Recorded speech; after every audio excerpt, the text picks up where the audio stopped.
What's going on, everybody? It's your official host, Mr. Exclusive TV. I'm with a special guest today, Director X. What's going on, brother?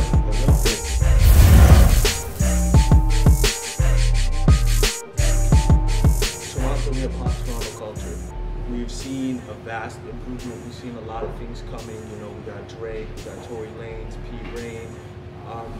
What do you think we were doing wrong compared to now? To basically, we weren't doing anything wrong, just things got to build, you know? So we're doing something right. I remember an artist was talking about Flow 93.5, and they were saying basically, if you don't make it across the border, we're not supporting you. Why is it backwards? Rappers are haters. So that is forever. In every single city, in every place you go, rappers are haters. Because everyone's fighting for the same dream. You know what I mean? So you're all running to try and cross the same, and there's just a natural thing in you that doesn't want to believe that someone, you know what I mean? Mm-hmm. So it's part of the competition, and especially for hip hop where it's aggressive competition. It's always going to be like that. Rappers are always going to hate on one another. On the other level of a thing like Flow, yeah, you run a radio station. You're playing Rihanna and Beyonce and Drake, right? And then you're going to play Jimmy. Jimmy's like, you should play me because we're in the same city. You on the radio station like, I'll play you when you got a hit. Because when I played Jimmy after Beyonce's record, people changed the channel. You understand? So there's people don't understand the business aspect basically of it at all. Would you play? When you got to pay your staff, when you got to go out to advertisers, and you got to go bring a sheet that says, look at all the people that listen to my radio station. People listen to the radio to listen to hits, not to support local artists. They'll be happy to support a local artist if they're hot. But this ain't your family. They aren't no one's obligated to like your shit or play your shit. Okay. You know what I'm saying? So if you run a radio station and you tried a couple times looking out and like, you know what really saved me the trouble of wondering or discovering. Not everyone wants to discover somebody. Not everyone trying to discover the new. How long does it take you to discover a new hot restaurant? How many shitty restaurants you got to go to find you? Oh, this one's good. A number beyond recognition. Some people would rather just you tell me. I heard this place is hot. Everyone goes there. Mm-hmm. I'm going to go there. I ain't trying to, you know what I'm saying? And until someone tells me about the new hot restaurant, I'll just keep on going to the restaurant I go to where I know I'm going to get good food. You know what I'm saying? So for radio stations, it's like, well, I know this is good food, and then everyone's, the America is everyone's going to this new place. You feel me? The work's been done. Not everyone wants to do all the searching. You know what I'm saying? So it's that whole thing where it's everyone else is, yo, it's my city, you should be playing. No, they shouldn't. No, they shouldn't. No, they shouldn't. You should get your profile up. I got in the game a year ago. I've been hearing this from day one since I started. Basically, the only way you'll blow is if you go across the border. Do you feel that statement's true? You going across the border is not the same as you physically going across the border, right? The Weeknd made hot music and it got across the border. Like now with the way technology works, you can be across the border without physically going across the border. You know what I'm saying? Okay. So yeah, like you just gotta have a following. And now again, it's the internet age. You gotta go to people and tell them you're hot. If you went to Flow and say, yo, I got 600,000 hits on my song, they go, oh, numbers don't lie. Especially now, you can have the numbers on the YouTube. Do they play Tory Lanez on Flow? I think so. I think they do. Tory's big right now. I'm a fan of his music. How could they? You know what I'm saying? Like he's got his buzz. I went to a big industry party, commercial industry party in Chicago. Tory Lanez performed. Okay. You know what I'm saying? Must have been doing something right. Someone's got his buzz. So you gotta go on with it, bro. It's just, there's no more. But this whole thing where people are supposed to do stuff for you because they're from the same city. And be clear, all those people that have that kind of talk never return it the other way. That's very true. Very true. Yeah, all the guaranteed. Anyone that comes to you and you should do this because you're and I'm and we're supposed to be, never, ever, ever, ever do it the other way. So don't feel no way about fucking them people off. Basically, from what I see, in my point of view, I see a lot of pop artists more than rap. So why is that? Why are we focusing more on pop and not rap? It doesn't resonate. It doesn't resonate. You know, and again, rap is hard. It's just a different kind of thing. Trap music is it this? It's just not. I don't know. I really couldn't tell you.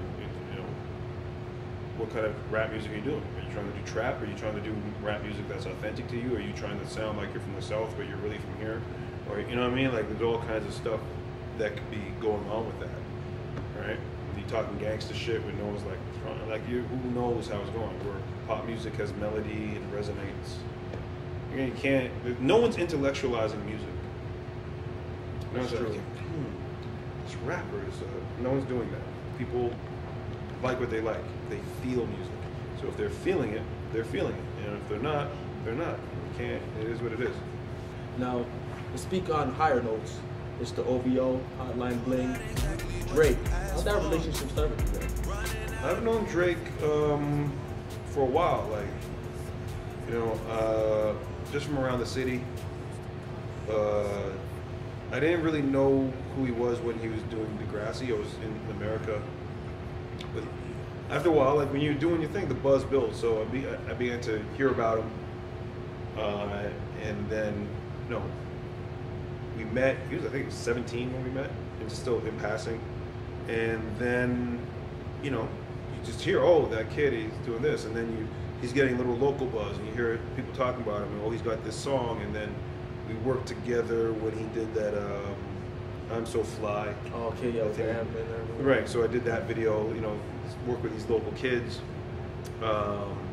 You know, so it was like, it was interesting to watch from that, you know, here's this kid around town, and then he's making a few songs, and then, he have this song, but the city's buzzing about him, and then that song's buzzing, and then suddenly, and again, so with flow, if you're hot, remember Drake, what also made Drake interesting was he was the first local rapper that the city got on first. You know what I mean? Like I remember watching this happen, like, the city's backing the kid. Before it wasn't like he blew up there and then came back and we're all like, oh yeah, we like you. You know what I'm saying? Toronto was fucking with Drake on the strength of Toronto. Like the way hip hop's supposed to be. You have to run your city. You have to own your city. So that's just another part of it. You have to own your neighborhood. Hip hop is an ownership deal, right? It's territorial. My neighborhood fucks with me. Now my city fucks with me. Now the whole city fucks with me. And then it's just how hip hop builds. Can you think of a rapper that didn't have that happen for them? You know what I'm saying? You have to own your city. Your city has to fuck with you. The city fucked with Drake. And then, so the city fucked with him, and then the mixtape came out, right? Because remember, they were playing Drake records before even the big mixtape that blew up. They were playing, you know, The City Is Mine. I used to hear that record all the time, right? He had some what was the one we said, I'm clean like Little X Direction. I remember that, of course I remember that one. You know what I'm saying? But he had some song with that lyric on it, and I heard those songs on the radio, right? And The City Was Mine, I was like, that record was hot. It's a hot record. He was doing damage. He was doing. The city loved him. The city was playing his records. The city was fucking with him on the strength. He didn't have to go. It wasn't no beggar friend thing. We liked him first, right? So then the next mixtape, and then he blew up, and then of course they're on it. They're already part of it. So it was like, all right. I was wondering if you could basically, before we wrap things up, fill people in on what hustling is to you. Whatever you enjoy, whatever you're interested in, that's the direction you should be going in, because that's where your future lies. You know what I'm saying? Whatever you're interested in, but also being open to possibilities, right? So say you like baseball, but you're good at math. Well, there's an accounting department for the Blue Jays. You know what I'm saying? For me, when I was in junior high, I was interested in comic books. And in high school, as I was drawing my comic books, I became interested in graphic design. Then as I was doing graphic design near the end of my high school career, or whatever you want to say, I became interested in filmmaking. Then my interest in filmmaking led me to this. But you feel what I'm saying?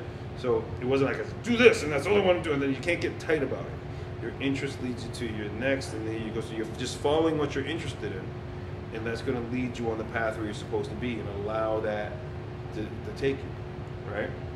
So, you know, here we are in my production company.